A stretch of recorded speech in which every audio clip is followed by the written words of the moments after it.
Schön, dass Sie heute dabei sind.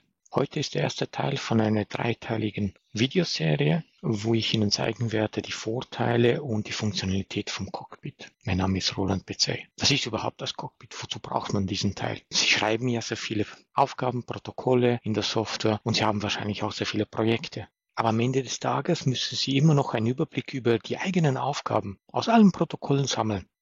Das ist doch nicht wirklich gut. Das ist eine Arbeit, die die Software für Sie übernehmen könnte. Das ist unser Cockpit.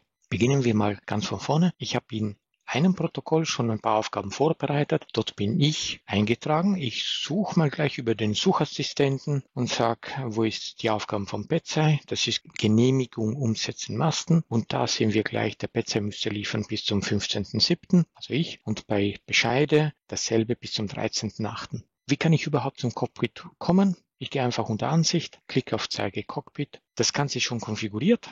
Das zeige ich Ihnen im zweiten Teil, wie man das einstellt. Da es komplett konfiguriert ist, kann ich direkt schon hier einsteigen. Ich sehe alle Projekte, wo Aufgaben mir zugeteilt sind, die noch offen sind. Erledigte Aufgaben werden automatisch ausgeblendet und damit bekomme ich gleich einen Überblick über alle Projekte. Hier steht eben dann im Testprojekt habe ich eine Aufgabe, die muss ich erledigen bis zum 27.08. Die zweite Aufgabe, die hatten wir vorhin gesehen, die 15.07., das gehört ja schon zur Vergangenheit und damit steht automatisch gleich da überfällig und beziehungsweise noch nicht fällig. Da habe ich noch ein paar Tage Zeit, um das Ganze zu erledigen. Ich kann klarerweise auch hier mit einem Doppelklick die Aufgaben einsehen. Ich könnte theoretisch auch direkt zum Protokoll springen, wenn ich möchte, oder mir auch eine Erinnerung eintragen. In dem Fall macht es keinen Sinn, weil die Aufgabe schon überfällig ist. Aber für zukünftige Aufgaben kann ich mir auch eintragen, bitte sag's mir 4 Tage davor, damit ich entsprechend ein Erinnerungsfenster bekomme, wann ich die Aufgabe erledigen muss.